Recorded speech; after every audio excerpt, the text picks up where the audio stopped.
And hey, welcome to Wonderful Wednesday, captive audience. And I'll tell you, I'll be surprised if we have anybody watching tonight, since it is absolutely the presidential debate. But also, in conjunction with that, it's Tucker Carlson with Donald Trump on Twitter.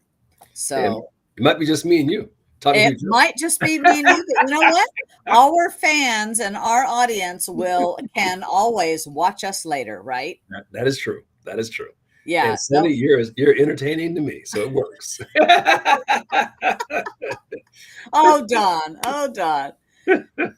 Yeah. So I've got a word for you all to look up if you don't know, and it's contumacious.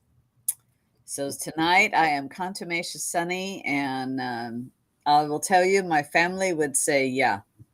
That's about 8 letters too many for anybody from Portland. So sorry. Yeah. So I'll tell you, I am going to put the link here to Tucker on Twitter to watch the debate, or not the debate, but his interview with Trump. And as soon as we are finished, I'm going to watch that.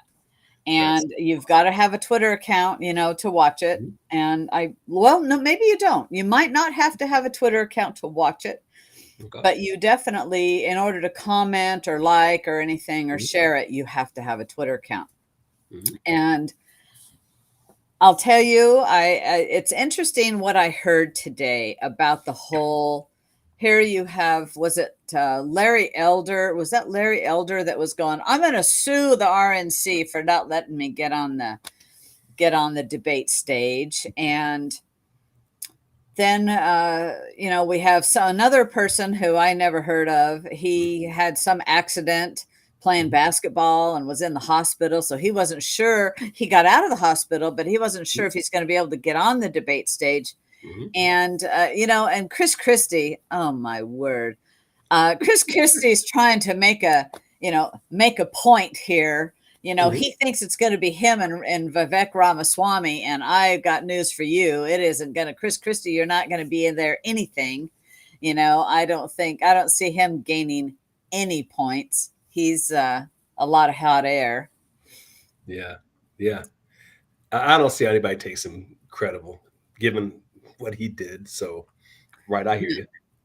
No, so as I see it, it's between Vivek Ramaswamy and DeSantis. We'll see, how that comes out. I'm not going to help Fox News in any of those ratings. I really want to hear the interview and the discussion Mhm.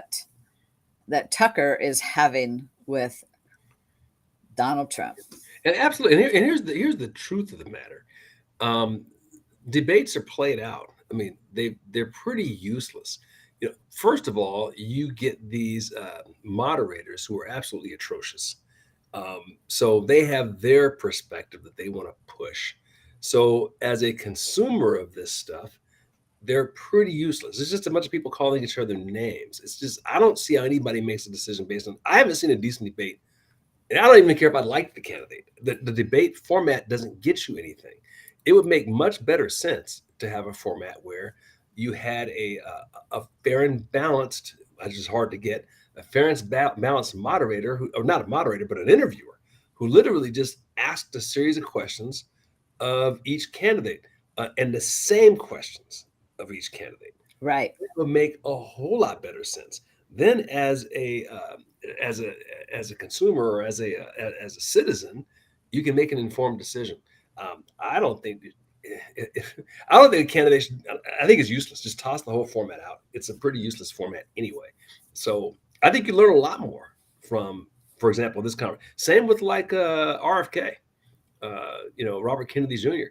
Just who I think is the only viable guy on the other side, and let him answer the same series of questions that someone like Tucker Carlson puts to him, and then the consumer can make a decision, because this debate thing is just silly. It really So is. So I agree with you, especially as we have seen. Hey, Bobby, glad to see you here. I'm surprised you're watching us and not not the Don. We got one. We've got one. No, we've got a few viewers here on, but she's the first to say hi. But when in watching previous debates, and the person who has been posing the questions, they end up debating the candidates that they're supposed to be just letting their time shine, right? Or So even I agree attacking, with even you. attacking them.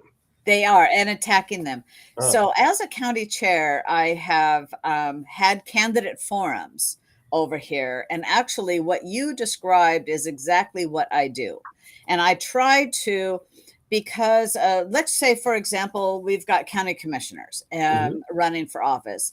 And so, in the our last election, we had candidates for county commissioner. Well, I would attend all the debates that other organizations held for the county commissioners, and I would listen to the questions they asked.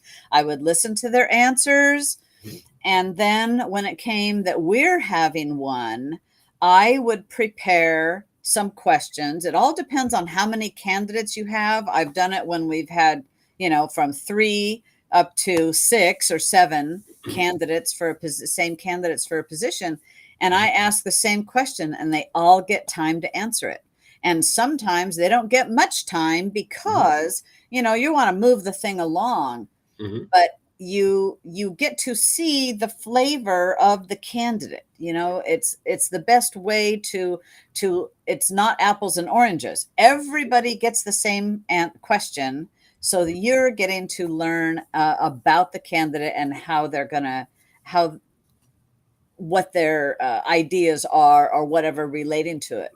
But what I have found interesting is there's all these softball questions. yeah, They right. don't actually, a lot of the forums Mhm, do not ask questions about that pertain to the job mhm, or to them themselves. mhm, You know what? Because this day and age, I want to know, what do you think about ESG, mhm, right? I mhm, want to know, what do you think about systemic racism? mhm, Is that something? mhm, Because we have to also know, when you're looking at a candidate, you kind of want to know more in depth mhm, who they are. mhm, So right. but I try to make them all thought provoking. That's just a small, very small. Like, I've asked like maybe two of those questions, Mhm, and then but it is about the job. Hey, what right. kind of budgets have you ever handled? Mhm. Well, What's you your think budget experience? What's your contract negotiation experience? Something that's relating to the job, because, for crying out loud, it's a job interview. yeah, or what do you think what do you think of the problems and what's your proposed solution to it? What happens in this current debate format is whoever's the front runner, let's say you have 8 people up there. Whoever's the front runner, the other 7 spend all their time taking pot shots at that guy. So all we hear about is Right. how that guy's bad. We never hear about what they're gonna do. I just wanna know what you're gonna do. Well, what's the problem as you see it? What's the solution you're proposing to put in place to fix it? That's it. And so if they're only doing pot shots, that they're empty. Right. Right. They're empty because they feel like I don't they're there just to split the vote, quite Yeah. frankly. Yeah, I mean, I'm almost of the frame of mind that whatever this moderator thing is, answer the question. The rules of engagement are there will be no pot shots at that person. The minute you start doing that, your mic is turned off. You have Right. to answer the question. If you don't answer the question, your mic's turned off. Right. So how many times they get asked a question, they start talking about something else? No. You answer the question. You have Right. one more time to answer the question. If you don't, we're going to move to the next person. I mean, Right. I think you have to be like that. So And the thing, how many times have we watched the politicians dodge the question? It's a lot of verbiage, man, a lot of yeah. verbiage, and they've never said anything. They've never answered the It's question. nonsense. And when it's like that, I check out. I check Yeah. out, and you're off the list. Or they're playing to the audience. I'll never forget, and I'm definitely dating myself with this one. It was when there was a senator from Texas was running for vice president. So we're talking like the mid 80s. And he was running against, it was Reagan's vice president. It was Quayles, I think it was. Quayles was really young, good looking, but he was really young. And the senator from Texas made some comment around, you are no, no John Kennedy. The accusation was he was trying to be like John Kennedy.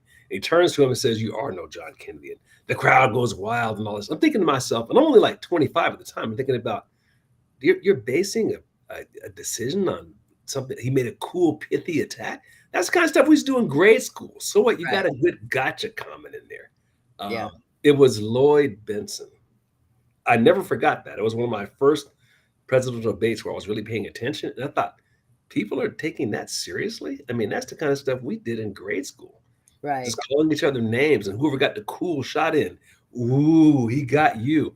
And Right. I was sitting in a room with older people, and of course they were a Democrat, and I was voting Democrat at that time too. But I was like, you think that's meaningful to you? I was beginning to think for myself is what was starting to happen. Right. Right. Well, that's And about the time that the brain is developed enough to do that, quite well, frankly. yeah, yeah, and I mean, and I sort of liked Lloyd Benson going into that, and then I left thinking, first of all, how crass and crude. I mean, just in terms of how you treat another human being, I think Yeah. that's appalling. That was the first thing, and the second thing was a useless. And that's what I began thinking to myself: the best way to hold these debates, and take the crowd. In fact, no crowd, right? You and the interviewer answer the question. Right. And so something else I do in our forums that we have is I tell beforehand, I Mhm, tell the audience, and I have paper and pencils and mhm, pens available to mhm, write their questions and hand them to me. I never mhm. give a mic to anybody in the audience, right? That's a great I've learned idea. my lessons. I'm speaking from experience, Somebody and get the mic and start preaching. well, yeah, or you get, and then also I say you have to write your name Mhm, so I know who the question's coming from, mhm, because sometimes a candidate is loading the audience with their supporters. mhm. And Right. so then you can tell by the questions if Mhm. that's going to be an attack on a candidate. And Yeah, I won't answer that one. I won't ask that one, there you but I go. will ask the ones that are thought provoking, Mhm. and that are actually going to help the audience to make the most decision. Mhm. And it's, yeah, I'm not for the attacks, but it's also very, I think it's incumbent on the person who's doing this to do your research on Mhm. who is running for office in Sure. order to hey, that's okay. Don't worry, Lori. I'm glad you're watching Tucker and Trump. There we are. You got one eye here and Catch one us eye later. there. That's all right, Lori. Oh yeah, that's what I would be doing too. But we are on Wednesday, and hey, that's just when the debate fell. So Yeah. yeah, that's the way that goes. Well, I tell you though, it's yeah, but all of that points to, I think, why you want to have a controlled environment and answer the question, right? You know, audience is on mute. You can't play to the audience. Answer the question. Now, if they want to go out there and bash each other, there's plenty of forums to do that. So, as soon as you Oh yeah, leave this interview, go out there and bash the daylights out of yeah. them. In fact, they've all got their own social medias that they can do that on, and Sure. websites, and Right. plenty of opportunity with other media and whatnot to bash each other, but not in that environment. I think Right. it's not productive, actually. Yeah, I'd love to see Tucker interview every one of them on both sides. Well, Great. actually, Tucker, if you go to tuckercarlson.com, you Hmm. can watch his interviews Hmm. of the candidates. Hmm. It's very interesting. I have not watched them all. Hmm. I've watched two, and I recommend everybody do that, quite Hmm. frankly. In Yeah. fact, I'll tell you what, I will put his, Hmm. excuse me, I will put a link to tuckercarlson.com right here, Hmm. and and encourage you to people to go to that Hmm. and watch the interviews that he's done, Oh, because yeah. Tucker asks very good questions. Yeah, He's a no holes barred kind of guy, and yeah, I like that. But yeah. he's not, in my opinion, he's not attacking from what No, I've seen. it doesn't have to be attacked. Just hey, here's the question. It's not a personal attack. Just here's the issue. That's what we want. Years ago, and I've always thought this is one of the cleverest things I ever saw. Somebody put out a survey. It was like a questionnaire, and this was one of these elections where you had both Democrat and Republican side. You had like 10 people running at the same time. So went into Mhm. the Democrat debate, you had like 10 people. And they were all like, so it's been a while. These were all people who had the stature to be in it. So they weren't idiots and buffoons like we've seen lately. So we're probably talking about that 2000, back in 2004, 2000, somewhere in there. And this questionnaire didn't mention any parties, any names of politicians. It was just a question about your thoughts and ideas on a variety of different positions. And then it spat out at the end who who you should vote for based on that. It was like amazing because people vote for parties and personalities and stuff, right? But then when they've like finished completing this thing, they'd be all ticked off because maybe a hardcore left winger they thought they were. It would come out they should have been voting conservative. And I had Right. this gal that worked with me. She was so mad she wouldn't tell me who it was. So vote your beliefs. Yes. Right? Yes. Stop Yeah, it looking is at vote your party. beliefs. Yeah. Stop looking at party and personality and who's handsome and all this stuff. We all know the famous Kennedy Nixon debate. When the whole thing came down to the people who heard the debate thought Nixon won. The people who saw the debate thought Kennedy won. Nixon showed up. He had the flu, had a 5 o'clock shadow, it's bad coloring. He's sweating under the lights because he was kind of sick. Kennedy is swap. Kennedy would look good no matter what. Let's face it. Right. Just Right. handsome, right? and he Right. was suave and debonair, right? So Right. if you're influenced by that, and most of us are, Yeah, it is good. Close your eyes and keep your mhm, ears open and mhm, right, listen. Listen with yeah, discernment. What mhm, are they really saying? right, yeah, and that's human nature. Yeah. But I think if you just do a format like what you do out there, people it would make a lot better sense. You get the drama out of it. Well, I think so, and it's funny. I've even had. I'm not going to mention any names. I'll try not to give this away. But at one of the forums, a question came from the audience, and I asked the question, and the candidates all answered the question.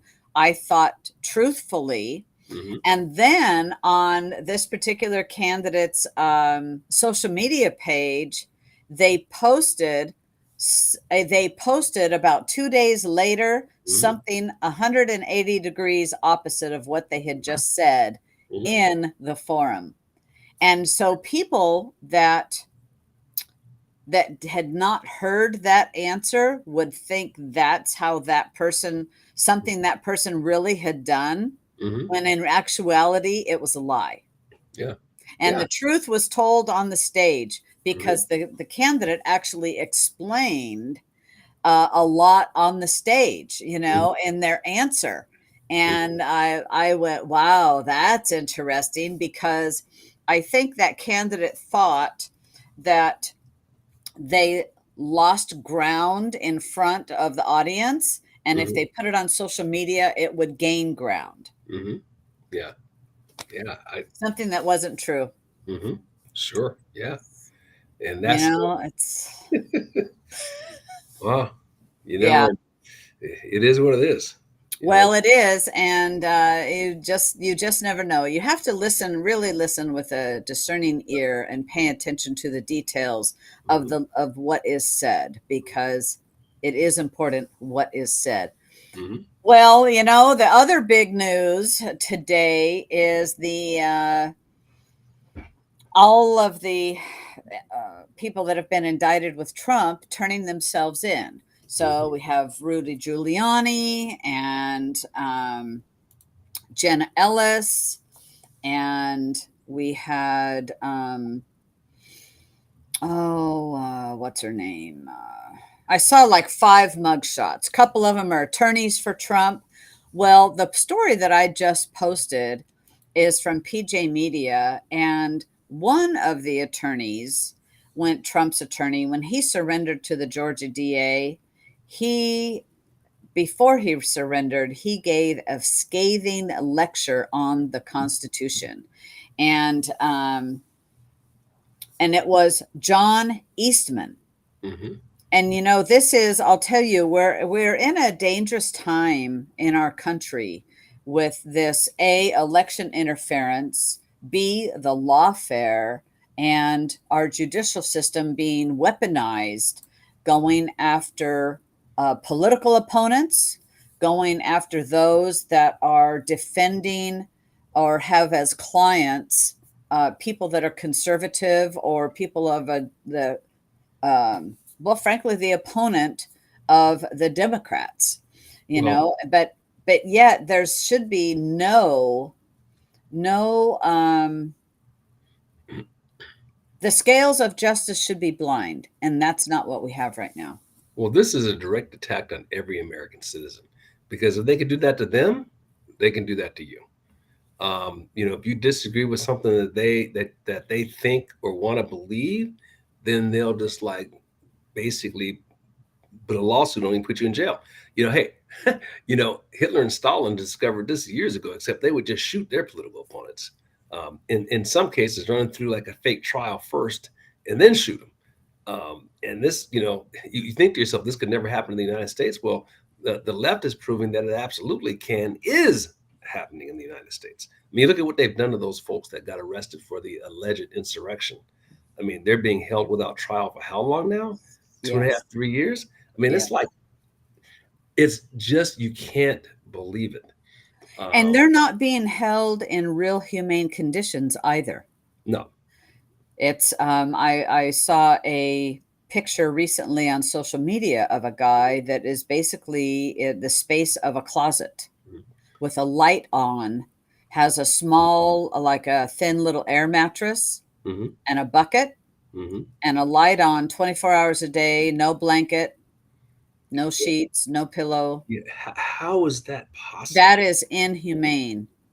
I mean, I just don't see how that's possible in this country, but it is It's in because the wrong DC. people.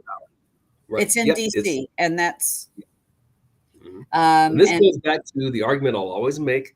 You know, it's all about morality at the end of the day. And if too many immoral people are in charge of your government, then you're going to have immoral stuff happen. This is one of the reasons why John Adams so famously said that this constitutional republic is only going to work for a moral people. right. And the citizenry remains mostly moral, I think, but we've allowed our leadership to be taken over by people who are completely immoral. And this is what happens. Yeah, and John Eastman, he's not just any old lawyer.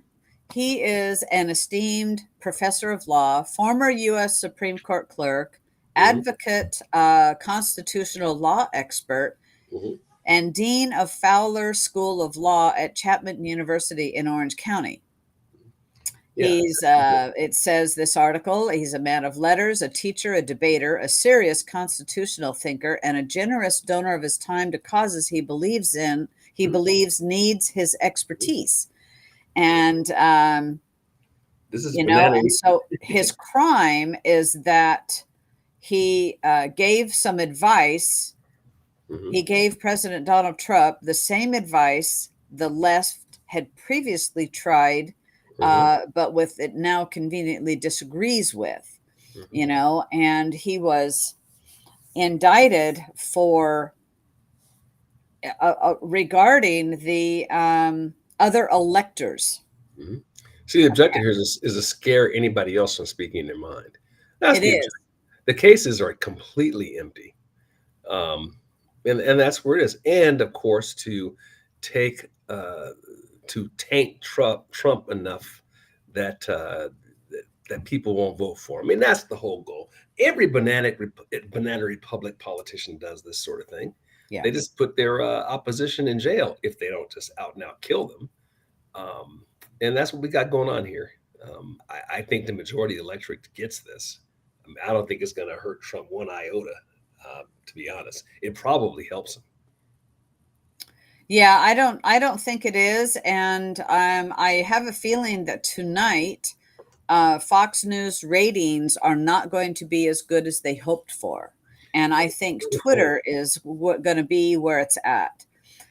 Just personally, I think people are going to be, because we're talking about the presidential debate, and I think there's a lot of people that have already decided, Well, if um, Trump's not there, you don't have a debate. I mean, right? you have a couple of people who are interesting. I mean, like Vivek. I have no interest in Christie, none. I don't think most. I think most people say the same thing. I agree. Vivek, you'd be interested in. DeSantis, you'd be interested in. Who was left? They kept the other guy who might be interesting out. You just mentioned what's his name in California. Um, you know, Yeah. yeah, they kept him out. Who's About left? what about Scott? Is it Tim Scott? Just got to be interesting. He would be. Hmm. Nikki Haley doesn't do anything Um, for me. There's a I'm, time that I really liked her, but not any she, longer. she shot herself in the foot. Yeah. So those would be the three to be interesting, but not with a moderator. To me, I'm not interested in people to get up there and call each other. And actually, all they're going to do is get there to attack Trump. I'm not interested in that. Tell me what you're going to do, right? Yeah, absolutely. So, no, Bobby, Trump didn't show up for the debate. He is being interviewed on Twitter with Tucker. And so I posted it up in our links. Hmm. The link to Tucker, you can go to tuckercarlson.com if you're not on Twitter, and that will take you to a link on Twitter. And I think you'll be able to watch it. Yeah. And, and I think that's where the people are watching. I really, really do. And so, And um, honestly, the strategy yeah, really, yeah, the, I'm going to have to watch it too after our program tonight here, Bobby. I certainly want to hear the interview with between Tucker and Trump. The trailer that I saw, I think it's going to be good, and I think it's a wonderful strategy of taking the wind out of the sail of Fox News after, because they are absolutely carrying DeSantis water, Mhm. and they've just turned into another CNN basically. CNN. Yeah, exactly. Yeah, I mean, So you look at it really, you should just have if you're Trump, assuming Trump comes out of this, and I'm sure is the front runner, and let's say that Biden's the front runner on the other side, if there is another side, it's like I wouldn't bother to debate why bother debating? There's right. nothing to be gained. Um, No, no, there isn't. And on this topic of illegals get treated better than we do, what about this whole Maui fire thing? And I watched an interview with the mayor, and it was atrocious, quite frankly, because he could not slash would not um, say how many children have died in the fire. I saw just before coming on tonight mhm, that it looks like just under a thousand people, 800, I don't know, it was under 900 people are still missing. mhm, And the death toll was over 100, 119 or thereabouts. mhm, And also I've read that there's it's only a 2-lane road in and out of Lahaina, and the road was blocked. The police had barricaded it so people wouldn't come in. Well, barricades work both ways, and they electrical trucks, big trucks for the linemen, were coming in, and they were working to replace the power lines while this fire's raging. It makes no sense, Don, that they would be doing that. And it's just it makes no sense. I don't know. mhm. So that stopped people. There's quite a long distance. I've seen video of the lines of cars that are all on the road that all just got burned up. Well, it's kind of like the uh, not fund the police. That doesn't make sense unless you look at it through a different lens. If your objective is to cause a disastrous crime situation, then it does make sense. And I think you have to look at this situation as well. Um, if your objective is to put out a fire, then it doesn't make sense. But if your objective is to let the place burn to the ground, so you can acquire the property that's like worthless now, or at least at a reduced value, then it does make sense. And you have to look at it with the left. You have to look at the end result to see the end game. You can't look at it through the lenses of an ethical person. You have to look at it through the lenses of an evil, unethical person, and then it begins to make sense. Well, you're right there. You're right there. I saw that tonight. So, in fact, in that interview, the one interview that I had seen regarding him, not the mayor, the Maui mayor, not answering the question of how many children have perished. The some of the people that were there in the audience around that press conference that was outside, Hmm. they just said, you know what, you're the worst mayor. You're the worst mayor we've ever had. They were not happy. Well, like, how did they not get water to that place? I understand they They, turned off the water. oh, the water czar turned it off to the whole west side of the island. I mean, this is, and then as I was reading to you that I about a story that was just on that I saw on Telegram that um, Maui fire investigation. The Maui's top emergency officials were on a different island for a disaster training as flames flared and did not join the response call until 5 hours after the deadly wildfires began. Well, let me tell you, if you've got a fire burning for 5 hours, you've got a huge fire. You know, if it's not put out in a short order, Mhm. and it's just and the winds that they had, I mean, and not to have the water, oh, it's I atrocious. And just don't so think they were interested in it. you know, bingo, yeah, I'm just bingo, following the Don. logic trail here. I mean, we Americans have such a hard time. The regular, decent, good-hearted American has such a hard time believing that someone would do something truly evil. It just is always so hard for us. And yet we absorb media stories about the Jeffrey Dahmers of the world, and we know those things happen. So why is it so hard for us to understand that the Jeffrey Dahmers of the world can also get into positions of political power? It's happened all over the world since the beginning of time. Um, You're and right, we just Don. You're right. And I think it's hard for us to believe and accept that people would treat each other that way, right? they've done it since Cain killed Abel. We've been at it. you You're know. right. And so along those lines, they're now introducing COVID mask mandates again around.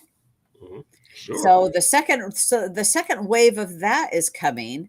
and so what we've got is they're talking about another variant, and some hospitals are returning to a mask mandate. Rutgers is set to disenroll students on the 15th of this month, so that's passed, if not compliant with the mask mandates.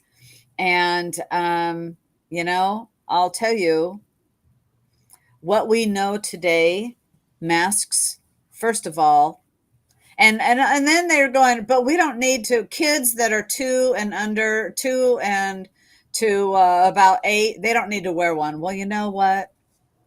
This doesn't affect them anyway. We've already been through COVID. We've learned so much. So what do you think the majority of the people will do, Don? Boy, I tell you, I think, well, generally, those states that are red are just going to say no. I mean, a hard no. I mean, citizens who are half thinking are just going to say some adjective before no. Choose your adjective. Um, it's the states like the ones we're in, primarily Hawaii, Washington, Oregon, and California, and probably some of that Northeast corridor stuff, the bigger cities. That's where it's going to be interesting. I suspect a big proportion of them are going to say no also. You're always going to have that bottom 20, 25% man who just freaked out, right? They're Right. still they're wearing. It won't change anything for them because they're wearing masks now. So right. Well, sadly you're right. Now, we just finished our fair, and Umatilla County Fair, and I saw just I bet through 3 days of the fair, 4 days of the fair, I think I saw maybe half a dozen people, but the Hmm. half a dozen people that I saw wearing a mask were elderly people. Hmm. And frankly, I understood it because I didn't know. Um, it made me go, well, maybe they have something, they're immunocompromised. Yeah. They're But they're the only ones who should even be thinking about it. And right. personally, I think, Exactly. yeah, I think it's ineffective for them too. I mean, if you're that worried about something to be wearing a mask, then you should be at home. Yeah, and and I talked to a couple of anyway. So there is going to be, and I was at the grocery store the other day, and I saw somebody, but I went to only see one person doing that, and predominantly it's not. Mhm. I don't know. It's going to be interesting. I'm Outside of the hardcore, the central cities, I don't think they're going to be able to make that stick. I mean, too many people just going to flat ignore it. I think, Yeah, except for the yeah. most left wing of areas. I And they might even have a tough time in those places. They might, and to do, like Bobby's saying, wearing a mask at medical facilities. We don't, frankly, I don't do that, but I understand if you do, like if there was something going on with mine, I'm all for choice. And you know what? It is about choice. It's your choice if you want to do that. And No, absolutely. I I mean, I'm not going to, impugn someone for wearing a mask, not at all. but I'm not going to, I'm not, don't be making everyone else wear one is my Yeah. whole thing. And if you feel that unsafe, then you should stay home, which is the Yep. safest place to be. And by the way, if you're over Wash 80, your hands. Keep wash your your hands. hands off your Yeah. face. Yeah. But if you've been, what do you call, if you're over 80 with two or three coexisting morbidities, you should be at home anyway. Yeah. Yeah. And those are the people who were adversely impacted by this, virtually Yeah. no one else. Yeah, 100%. So I just posted a another story. This was from PJ Media about Prigozhin. He was the leader of the Wagner group that did the faux overthrow of Putin. I'm sorry, the attempted overthrow of Putin, and then like 24 to 36 hours later, oh no, we're not doing that. And he was supposed to go to, last I had heard, be in exile in Belarus. I thought it Mhm, was, and now he's gotten killed in his own plane. There was a plane went down today, mhm. and Russia has confirmed his death. Now, do you believe that? I don't know, but there is there the I'll tell you what, in this article it says, but can those authorities be trusted to tell the truth? Rebecca Koffler, a strategic military intelligence analyst and former senior official at the U.S. Defense of the Intelligence Agency (DIA), says there may be a number of reasons the Kremlin want us to think Prigozhin was dead. So Mhm, I don't know, but a plane did go down. Apparently, 10 people are dead, and if he was on it, don't know. mhm. Well, if the objective is to, let's say it's true, the objective is to make Putin look bad, then the Western press is going to do that. Um, but the reality is, we all know Russian history. Let's say transitions in power tend to not be gentle, right? So Yeah. it would not surprise me one way or the other. I think the central issue really is whether what NATO is doing, and by NATO it's really the United States, makes sense for Ukrainians or Americans or anyone else in that geography. And the reality is, it just doesn't. We're not going to beat Russia. It's just not going to happen. I mean, can you imagine if Canada came along and said, "You know what? We want Washington." right? It's just not going to happen.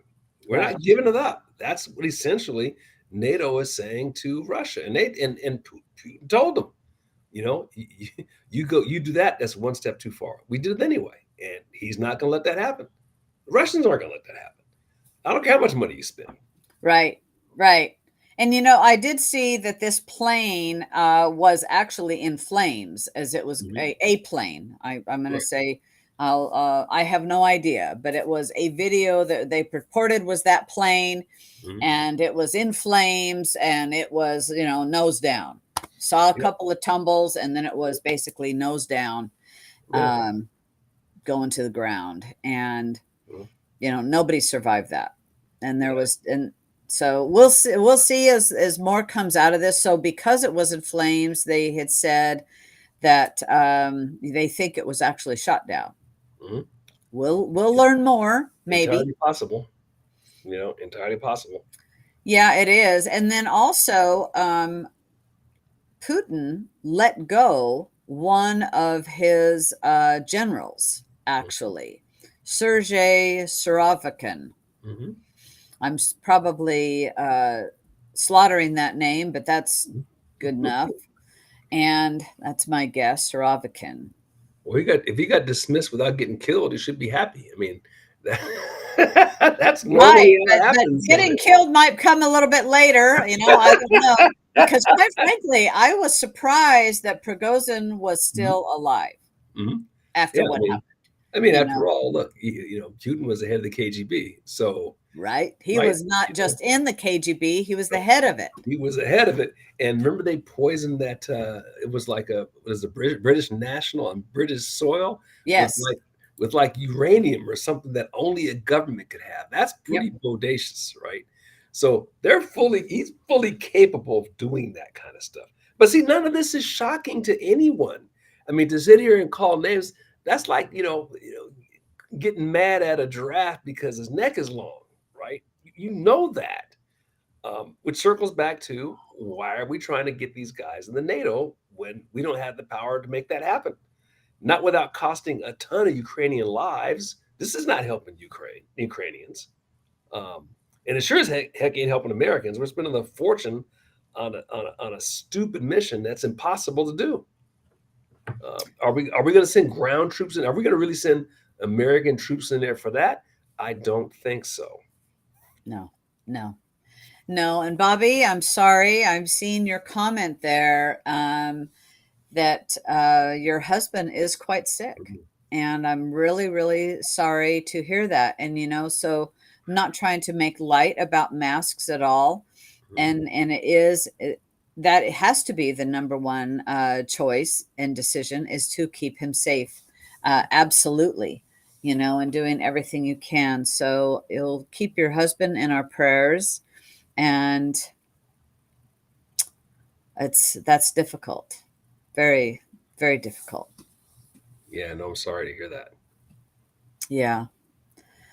Well, something else to be aware of is a BRICS. You've heard of BRICS, right? And they want to really crush the dollar. And in fact, China. I've been reading about China's economy lately. It's really crappy. Oh, and so our viewers know, BRICS stands for Brazil, Russia, India, South Africa. What's the other China. one? China, right? Just so everybody knows. Mm. Yeah, so and they're having a summit right now, and it is to actually move. They want to move everything away from the U.S. dollar as the world reserve currency, and that will not help our dollar at all. That won't help our economy at all. We'll see what happens, and there's other countries uh, that they're courting to join BRICS, and they're wanting to go into a gold backed system. So think about this, though. Just here's a little background of what would be the motivation for that. I mean, think about this from Russia, China's perspective. So this is what the Biden administration just did. So the world is the fiat currency for the world is the U.S. dollar. Um, they uh, buy we buy their stuff and give them dollars in exchange. So if our government basically puts out a 500% increase in the number of dollars, then what happens is we basically have taxed the living daylights out of them because now we just got a gigantic discount on the goods that we paid for from them. So basically, those countries are getting screwed. And they basically gotten together and say, we're not going to let the United States keep screwing us like that. We're going to get off that currency so they can't do this to us anymore. That's really at the end of the day what this is all about. And don't think that if they actually move to that other system, whatever that currency is going to be, that they won't turn around and do it back to us. And then you think you're paying a lot for eggs now? Wait till they get finished with that. So You got that right. You that got that that's right. yeah, that's what this administration has done. Has put every single American at risk for that. That's what they've done. Now, I don't know if Yes. this BRICS thing is gonna get pulled off. I personally think the odds are kind of like weak because the economy of China absolutely stinks, as Sunny mentioned earlier, and that place is at risk of serious collapse. So, Yeah. but to put us in the position where this discussion is even being had is like insane. Yeah. In fact, the largest landowner in the world in China out of that is a company out of China has just filed for Chapter 15 bankruptcy, Hmm. and they're 3 trillion, over 3 trillion in debt. And so that in reading that, you think, well, that's okay, that's over there. Oh no, they're why are they filing it in America? Because we have companies here that have supplied them goods Hmm. that they're not paying. Oh, the world is a small place It anymore. is. I mean, so what happens there has an impact here. I don't know what the long-term impact will be, but that China system can't work for a whole lot of reasons. The demographics is another one. I mean, the population is aging at a rapid rate. India's about to pass them in terms of population growth. And as those people age into retirement, who's going to pay for their equivalent of Social Security to take care of them? People aren't having babies anymore, thanks to the policies they put in place in the 70s, 80s. Nobody wants to have a kid. They can't afford to have a kid. I mean, we have that situation on the West and East Coast too, because we've made housing so outrageously expensive due to these policies. People only have one or two kids or don't want to get married at all, but nothing like what's happening in China. I Yeah. mean, Yeah. they have negative population growth and it's going to implode. And what that implosion looks like, I don't know. What will a government be willing to do to stay in power?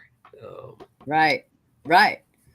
Exactly. Because yeah, it's we're gonna find out, Don, I think.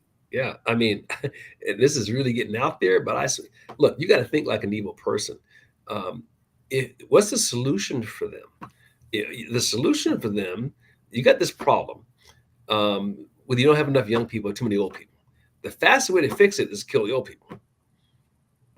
It'll be that, and they've done that before, so it's not like this is impossible. I mean, Mao wiped out what, like 30 or 40 million in the late 50s, early 60s, on a lot smaller population base than they have now. So stay tuned. Well, and now crossing our border are record numbers of young Chinese. Is Sure. this a soft invasion? Probably males too that aren't with Yes. the Yes. yeah, In and fact. and that would go for countries other than China as well. Yeah, it is. And so I was reading Michael Yon keeps us informed as to what's going on, and I was doing some reading about that, and that is just frankly that's alarming because the pictures that I had seen, it was the border is porous and they are just walking across, and Yeah. it's awful to see, but I feel like this actually is a soft invasion into our country. And I applaud this our southern states that are at the border that are actually trying to do something about this. But when we have a failed president, a president that is failing. He's failed, but he's failing at his, because his number one job, frankly, is securing our nation's borders. Or Sunday, as I mentioned earlier, or he's succeeding. Yes, You yes, have to like see this through the lens of evil yeah, people. Um, right. and Doing what he's the agenda that they would like to have. the objective is to take down the United States. That's the only thing that fits. Yeah. It just makes sense. Um, so our job is to make that as difficult for them as possible. Yes. Yeah, absolutely. So the last thing, we have one bit of good news. And, Antifa has lost a lawsuit with Andy No, $300,000. I'm really glad. It was 100,000 for each of the three defendants in this case, and I'm just really glad.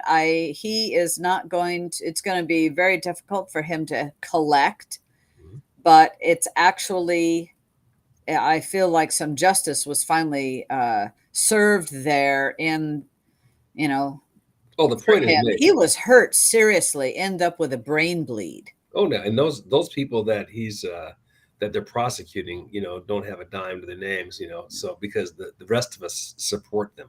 But there is another case where that's not true, and that's the one we talked about earlier. Remember in Florida? Oh, Um, yes. yeah, can you tell them about that one? I think that's a great one with the sign. That was one Oh, where the guy. yeah, yeah. So a fellow had, I didn't see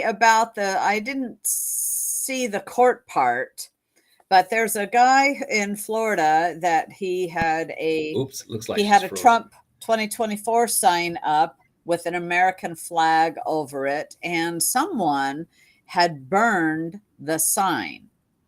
And I saw him do a video, his own video, and he said, "So somebody burned my sign. Thank goodness the frame was in metal. Otherwise, if it would have, this is the person, whoever did this, and I've got you on video." So that's when I saw it. Okay, it was Mhm. before this person's been caught now, and he said, "And I've got you on video. We're trying to figure out who you are." He says, "This, you should be tried for attempted murder because you lit the sign on fire, and if it had caught this tree on fire," and then he pans around and he says, "that would have caught my house on fire and my children are upstairs asleep." And that is scary. And so you said that they've caught this guy. Yeah, so they caught the guy. The guy had like tattoos and all this stuff that made it very easy to identify him. He had his own Twitter account. He had some kind of account someplace. They saw him on there. It matched. The guy's been arrested, and now he's facing charges. And this guy is somebody who had pretty deep pockets too, right? So here's a case where this person's going to pay the price, and it's just awesome. And this guy was dumb enough to do it in Florida, so it's even better yet. He is going to go down. Didn't you say he's riding like an $800 bicycle or No, $8,000? it was like a $7,000 racing bicycle, right? So this is somebody who has the money, right? And he should be some of that money is going to be relieved of him soon. Because this is like an attack. It's not just an attack on that guy. That's Yeah. an attack on all of us. That's an attack on all of our right to have free speech. That someone would feel comfortable enough to come on your property, damage something that you belong to you because they disagree with you. I mean, never in American history we've had people doing things that are that immoral and outrageous. And when I was a kid, I remember the Ku Klux Klan used to walk the streets, and we all, yeah, that's their right. As my mother used to say, that's their right to show their ass. And that's their, just show us what you think, and we know, right? And Right. They weren't hiding it except for no, their identity. yeah, I mean, hey, you know what? I prefer for them to go out there and do that. And in this case, you can't have a sign in your yard. There's people in my neighborhood out signs I disagree with. I'm not going to go out there and tear their sign down. I just Yeah. disagree with you. That's part of what being American means is we get to disagree. That's true. And yet, here, even in where I live, out here in rural Oregon, Mhm. we have had campaign signs stolen, burned, ripped off, and also graffitied on out here. And it's a federal crime Mhm. to deface a political sign. Mhm. And it should be. So, well, this guy was dumb. Well, I mean, I you're dumb enough dumb. to Fred, this is another reason why not to have, like, tattoos. If you're gonna do something stupid that can get you arrested, the first thing that cops are gonna ask is, "Did he have, like, a visible mark or something?" If Right, you're gonna be a right, criminal, right. here, Yeah, memo to everyone, if you're gonna be a criminal, don't get a tattoo, all yeah. right? What could you say? Oh, yeah, yeah, absolutely. So, hey, Don, thank you very much. And for our audience here, go watch that Tucker and Trump interview that's on Twitter. And thank you so much for being with us. Share the message, and we'll be back on Friday. Yeah, thanks so much, y'all who showed up. I could appreciate it because now I can't wait to go watch that other interview. Yeah. All right. Good night. Good night, everybody.